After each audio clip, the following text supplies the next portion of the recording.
Okay. Hello, everyone, and welcome to our Mental Health Awareness Week. I am so excited about our first guest that's going to kick off this week, the Nina Ottosson. It's been a name that I've heard my entire life in the pet industry, so I'm so grateful that she was able to join us all the way from Sweden. So welcome, Nina.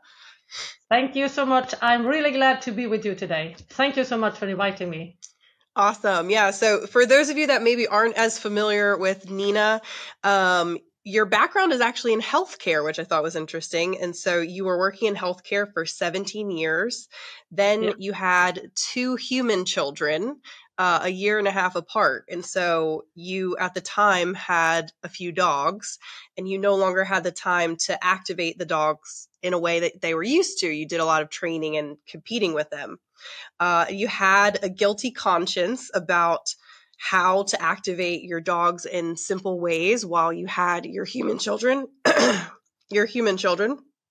And so in 1990, you started working on the development and design of dog puzzle toys and games. So today we're going to talk about a wide variety of use cases, but you were very passionate about your dogs. And so that's why you got started with dogs. Oh, yeah. And then you started your company Zoo Active Products AB in 1993, which was designing and developing these dog activity puzzle toys and games. And you worked with basically all parts of the business. So everything from developing and designing the products and actually working with the dogs to see how they interacted with various versions of your products, all the way to sales and distribution in different countries. So you really have a wide range of experience through all parts of the business. And then in 2015, Nina Ottosson was acquired by Outward Hound in the US and has since become part of the Outward Hound family with several brands under one roof. Congratulations. That's very exciting. Thank you. And just a note that you put also almost all of the games can be used by dogs of all sizes, but also cats, parrots, rabbits, ferrets, mini pigs, monkeys, lemurs, iguanas, wildcats, and other animals at the zoo. So this really covers the whole gamut. All living creatures can benefit from enrichment and puzzle toys.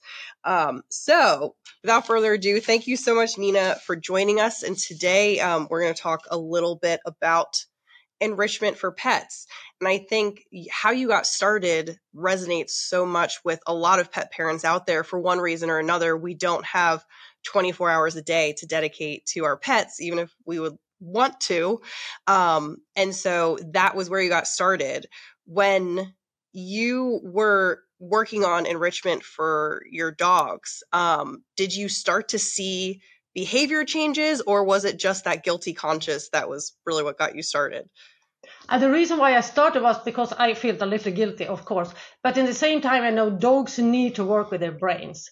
And I wanted to create something I could do inside together with my children and the dogs. So I did make my own puzzles. They have to lift and try to find treats in different ways. So I know dogs need to do something and also the food is quite important for our dogs and also other pets. And after a while, more and more people came in and saw my puzzles, and they also wanted to have that. So that was the start of everything.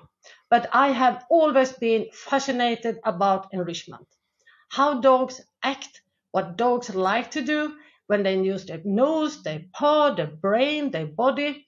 So I love to study what dogs can do and what they love to do. And food and treats is a big part of their what they want to do.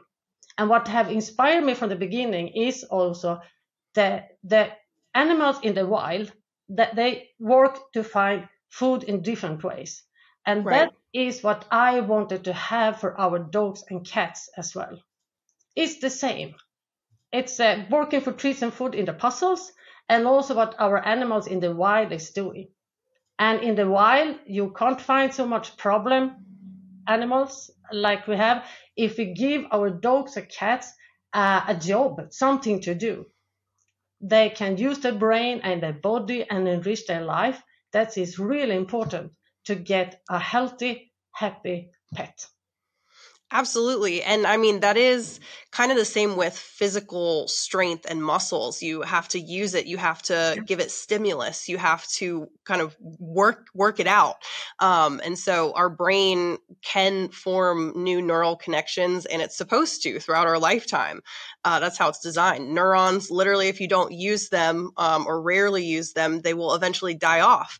Oh So yeah. that's why it is extremely important for all living creatures. And as Nina was saying, in nature, a lot of that happens just to survive. They have to hunt. They have to, move from one place to another.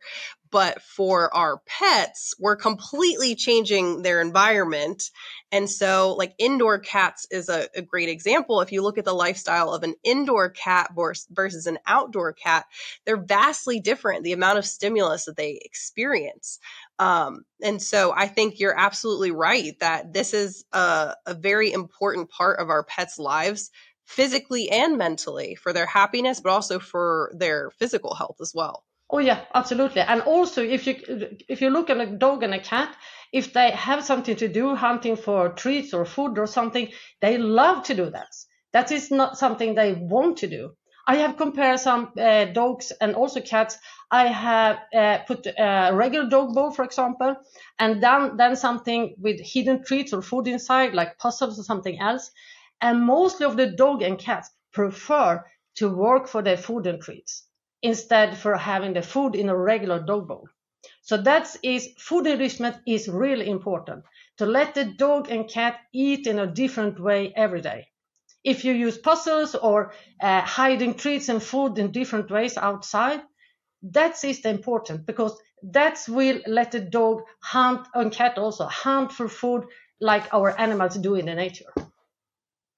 Yeah. And so when you got started, was that always your mindset of you wanted to come up with a variety of puzzles? Did you start with just one design? Kind of what was your motivation once you started making physical devices? I started with quite simple designs because I started to develop what dog can do because they use their paw and nose, of course, but then as always with puzzles, because I have a different levels, you need to start in a easier level and then let the dog explore how it works. Because it's like crossword for us. If we start with a crossword which is too difficult, you don't understand what to do. But if you start in a lower level, you can learn how to do it and explore the brain for us and also for the dog to see what is going on. So I think that is important. And I think you generally recommend that people are engaging with the puzzle and the pet at the same time. You're kind of helping them build confidence throughout the process. You don't want it to be frustrating where they don't want to come back and do more of it. Is that the general philosophy? Oh yes, it is. And that is also a reason I call them puzzle games, because games you don't play by yourself, you play together. And you can also bond with your dog very easily if you play together.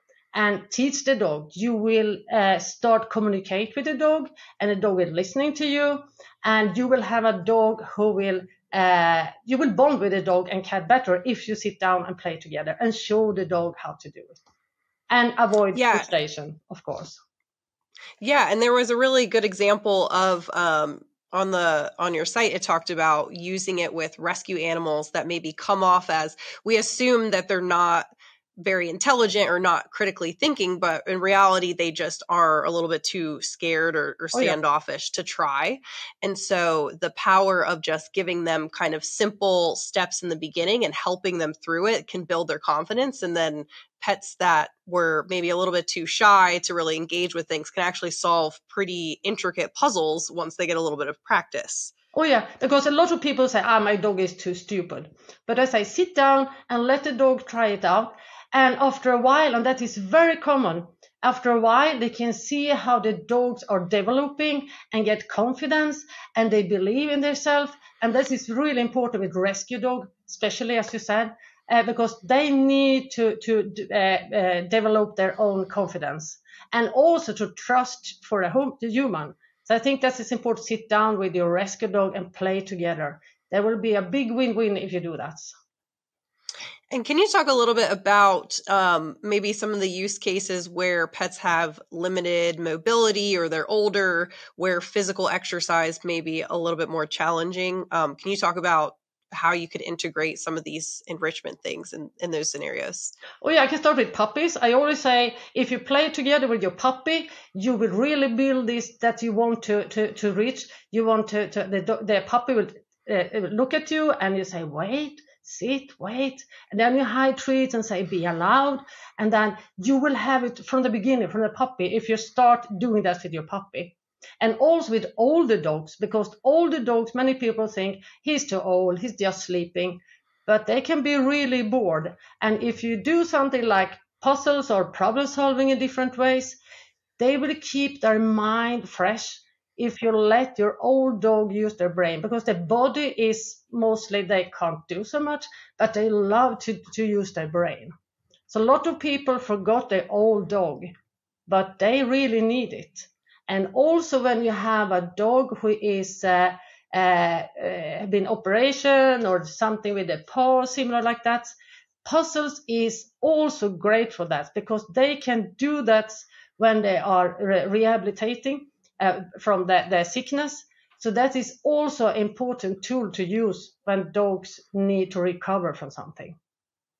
Absolutely. And is this the type of thing that you found? I mean, ideally, if we had all the time in the world, would this be something that would be good to do every day? Or how frequently do you generally recommend somebody does like a game or puzzle with their pet? Every day, because as I do, I serve my dogs food inside puzzles every day. They don't eat from a regular dog bowl.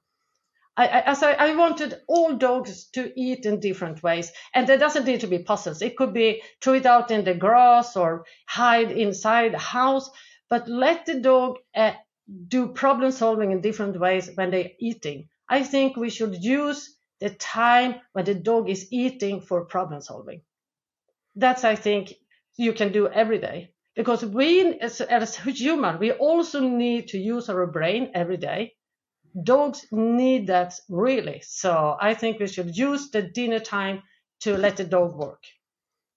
And they love it. Yeah, that's very interesting. And so how exactly did you start with dogs and then have these experiences with other animals? Did you have a zoo or something like that wanted to try them out, or how did that come about? Yeah, for many years ago, I was to zoo in Sweden, and then I let monkeys try out different puzzles I had. We did different we put it on the wall, for example, for some smaller monkeys, and see how they acted. And to be honestly, puzzles, a lot of different kind of animals can use the puzzles, from snakes to lizards to monkeys to pigs. There's a lot of animals, because this is similar like our wild do in the forest, in the wild, because they're looking, they're searching for food, they're digging, they use their paw, their nose. So that is the same. So that is no different from our pets to our wild animals. So zoo animals use this a lot. Even lions have tried some, but that was not complete after, but that is the same. Absolutely. Yeah. And so I think that is a really important point for everybody. Even if you have that indoor cat that seems content and seems happy and you don't really worry about enriching their daily life, they still need that. And just because they may not be displaying behavioral or physical symptoms yet, doesn't mean that it won't come about later on in life. And just for stress relief, for happiness, for the joys of finding the gold at the end of a search is really helpful for our pets. Oh yeah, absolutely. And also you can use puzzle not only to serve food in, you can, especially for cats, you can hide puzzles in different rooms, behind doors, under sofa, whatever, and the cat can hunt for that puzzle to find the food when the cat wants to play. So it's also for dogs. You can also hide the puzzles. I hide them sometimes in the garden, inside the house, in different places, and then they have to find them. So there are a lot of different ways to use puzzles or other. Yeah, I love that. Yeah, that is really fun. I love that. And so for your puzzles, are there 3 or 4 levels? So they start at a more beginner level all the way up to, what is the expert level? Level 4? 4, from level 1 to level 4. And level 2, most dogs can use level 2 and also other pets as well. But then more and more difficult is level 3 and level 4. Level 1 is the easiest one. If you're unsure if my pup or cat want to work for treats or food, you can start in level 1. Otherwise, you can start in level 2, but supervise your pet and see how they're playing and how they work for treats and food. And so when do you recommend somebody moves up a level? Like, what do you consider a good point for a pet to go from level 2 to 3 or 4? When you see your dog or cat can play and also find the treats and food without chewing, without cheating, solve the puzzle by the rules, then you can step up to the next level. And it's quite easy to see, because frustrated dog and cat, they will be like this, start chewing. They have to stay in that level or maybe have a lower level, because many dog owners today choose too difficult puzzle because they want to give the dog a really work. But that is not fair, because you need to start in a level the dog can win. They can find the treats and understand the concept, and then go for more and more advanced puzzles. Yeah, I think that's a really important point to highlight, that it is advantageous to start at the lower level and let them win, so that way they understand what the game is and how to work the actual puzzle. So I think that is a really important point for people to take home as well, is that we can start with really kind of easier small things when it comes to enriching our pets and build up to those more expert level puzzles. Oh yeah, because also some people also say my dogs can't do that now, so I need another one. But they love to play even if they can do it, because it's like us also. We play Monopoly or other game because we think it's fun. We don't say, I've played it, I don't want to play it again. So that's the same for the dogs and cats too. They want to play even if they can solve it. And if you have several puzzles they can solve, do a puzzle race. Put out several puzzles in a row and hide 1 or 2 treats in each. So you have a puzzle race instead. So that is quite fun. Or hide the food in a puzzle race. I love that. So you said that you still have dogs today. So are you still inventing new products, or do you have the wide range of puzzles and that is the complete list? Oh no, we have a lot of in the pipeline all the time new. I'm working together with Ottosson, and we are a team who is evaluating new ideas all the time. And it's really fun. It's a great team. And I love to work with Ottosson because I'm not alone anymore, because we are a team now. Before I just have to speak with myself, but now I have the team to speak with. So there is a lot of new games coming out now. So it's really fun. And that is what I love to do. Yeah. And so that's amazing that you get to do that all the time now. Oh, yeah. And when you think of an idea of how to change up the puzzle design, what are the next steps? Do you guys actually just test them out with various animals to see how they interact with them? Or how do you make changes or tweaks to your designs? First, we do puzzle games for cats and for dogs. So we're specific for dogs because that is what we are doing. And we test them out. And it's not about all the time have higher levels. We have a few who will be more advanced puzzles, but we also want to do puzzles you can use daily with the food in different ways. We think that is really important as well. It's a fun way and a different way for dogs and cats to play, because dogs, I don't know if people know that, because some dogs are paw dog and some dogs are nose dogs and some dogs are both. That is really fun to watch what kind of dogs you have at home. For example, I have paw dogs at home, and I sometimes let them only work with the nose, so I level up the puzzles so they only have to work with the nose, for example. So that is tips to do with your checkout at home with kind of dogs you have, paw dog or nose dogs, like we are right at and that so time. Yeah, could you explain that a little bit more of what are some of the behaviors associated with a nose dog versus a paw dog? Some dogs can easily solve some puzzles with the nose, which paw dogs can have more difficult to do, and reversed. So that is also important when we develop products. We develop products for different kind of dogs and also in different levels. So sometimes a level 3 game could be an easier level 3 game if you have a paw dog, but if you have a nose dog, for example, it is a level 3, a more advanced level 3. So that is, we're checking out the different dogs, different ways, how they're working, and that is so interesting. So that's Yeah. And so with a dog that maybe uses its paws more for the puzzles, you still recommend, even if there's a puzzle that may be a little bit easier for a dog that uses its paws a lot or maybe harder, you still recommend kind of rotating between the different types just because it's variation in their enrichment. It will be variation, and also let the dog discover more ways to work.